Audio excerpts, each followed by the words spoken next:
bien conocido que las acciones más significativas de la Guerra de los 10 años tuvieron lugar en la región oriental y parte del centro. En Occidente, y en particular en Matanzas, no se estuvo ajeno a la contienda bélica iniciada el 10 de octubre de 1868, como así lo demuestran hechos que anteceden a la fecha, incluso desde mediados del siglo XIX, de modo que las condiciones teóricas estaban dadas y el territorio es el cuarto en sumarse al movimiento con el alzamiento de Hawái Grande el 10 de febrero de 1869. La sacarocracia matancera acumulaba en 1868, además de un importante capital, un gran número de ingenios y haciendas, dotados para la fecha de la más moderna tecnología de la época, a lo que se sumaba el desarrollo del ferrocarril, el telégrafo, la red de caminos y los puertos.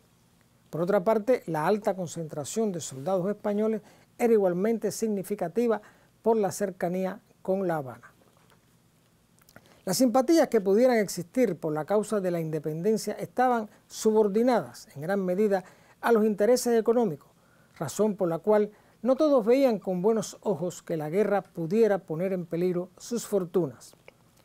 La otra cara de la moneda era que, decretada que fuera la libertad de los esclavos, desaparecían los brazos que sustentaban la producción de azúcar.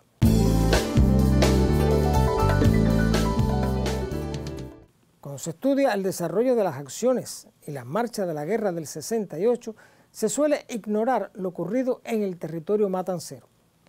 De cierto, el peso de las acciones y las consecuencias que luego determinaron el fracaso de la lucha tuvieron lugar en el oriente y el centro, pero en Matanza ya había antecedentes de 18 años antes con el sacerdote Rafael Font, Juan Manuel Macías, Juan Bellido de Luna y Juan Arnao, actores de la conspiración de 1850, al que siguieron iguales intentos conspirativos en Hawái, Colón y Cárdenas, con Miguel Bravo Setién, Gabriel García Menocal, entre otros.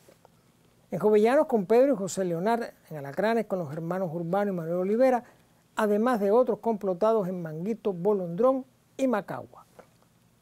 Con Bellido de Luna está asumida la actitud de la tenida por la burguesía del occidente cubano.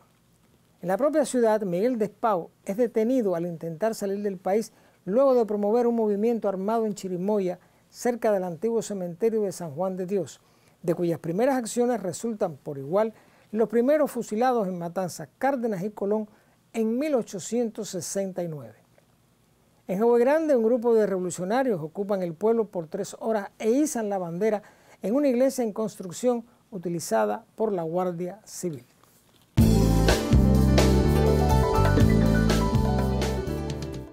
El casino español en Matanzas tuvo el triste desempeño de encabezar la postura más reaccionaria, toda vez que de allí salían las órdenes para las ejecuciones, confiscación de bienes, deportaciones y prisión. A ello se añade el brutal desempeño de los voluntarios, quienes a su capricho y antojo podían actuar sin que la ley o el propio gobierno colonial fuera capaz de poner freno a su conducta. Los acontecimientos del 27 de noviembre de 1871 en La Habana daban razón a los cubanos de hasta dónde era posible llegar y, de hecho, uno de los estudiantes de medicina fusilados era el matancero Carlos Verdugo. Para aplastar los conatos de rebelión en Hawái Grande se fusilan 150 patriotas.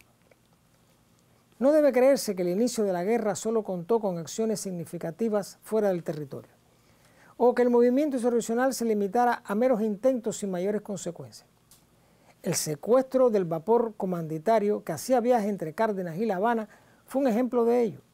El barco fue rebautizado con el nombre de Yara y se dirigió a Nassau, en las Bahamas, para ser entregado a los cubanos. Si bien fue apresado en Cayuguana, el hecho se constituye en la primera de las acciones navales de los cubanos contra España.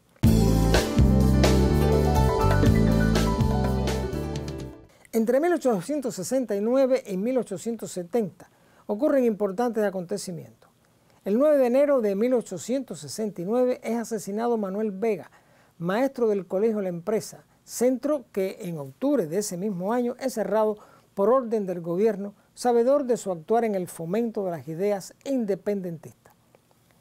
El 24 de diciembre fue fusilado Eleuterio Lamar y Varela, quien fue conducido por las calles y ejecutado en los muros del entonces cementerio de San Juan de Dios.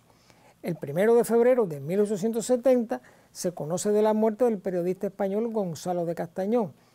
Los voluntarios disparan sus armas contra casas de cubanos y atacan el domicilio de Benigno Jenner, quien tuvo que abandonar el país por esta causa.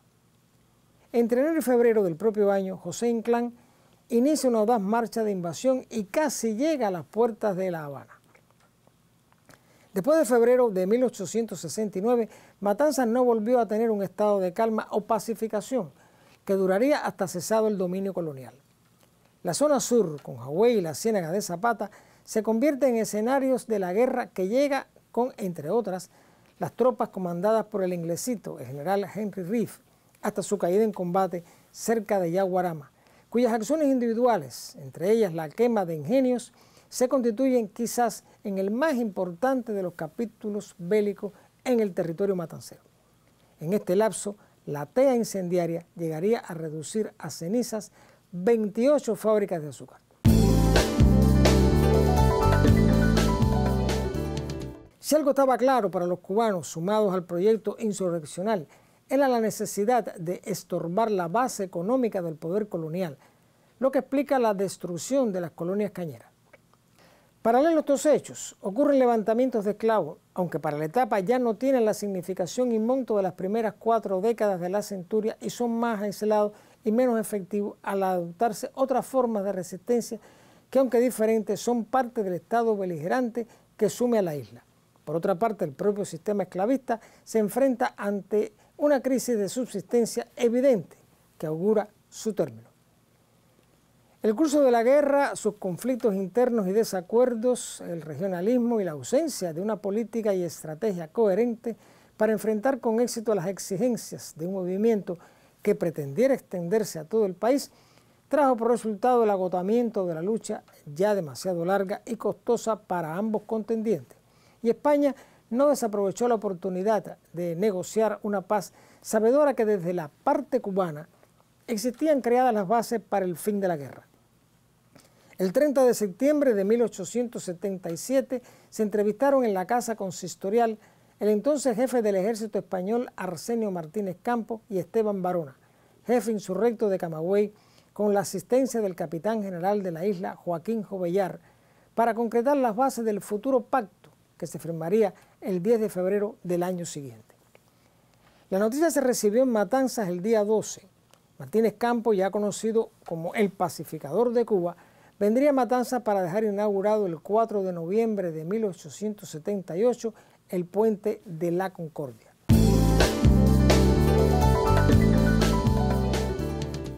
El Pacto del Sajón no fue de la aceptación de todos los cubanos, empeñados en lograr la independencia definitiva y la abolición total de la esclavitud, como así lo confirma la protesta de Baraguá.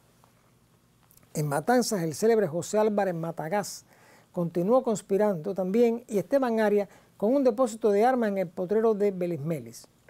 En este marco se oficializa el decreto del 9 de junio de 1878 por medio del cual se crea la provincia de Matanzas con 5 partidos judiciales y 23 ayuntamientos. La pretendida paz del Sajón no logró su propósito de disuadir a los cubanos en su lucha por la independencia. En julio de 1879 llegó a Matanzas el general Silverio Sánchez Figueras en cumplimiento de una orden de Antonio Maceo para formar en la ciudad células patrióticas. La primera de ellas la funda Martín Morúa Delgado. En esta etapa de la tregua fecunda, lo que más destaca es la resistencia al acomodamiento y la conformidad con la paz impuesta por España.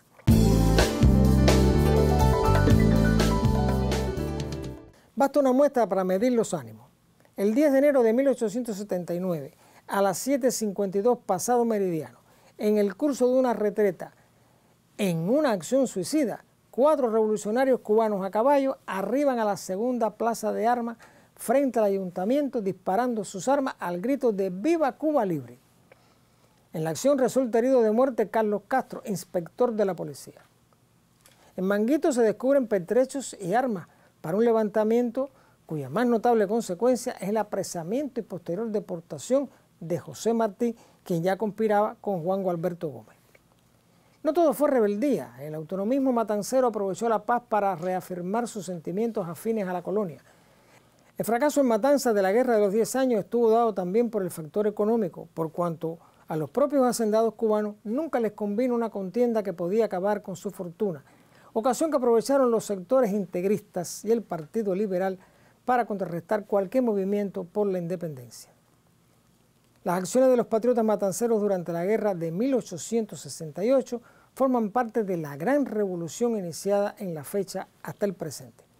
Cuba dejaba de ser la habitual siempre fiel para fundar el basamento de una tradición de lucha que dignifica el territorio donde en un lejano 1510 tuvo lugar el primer acto de rebeldía de toda la isla.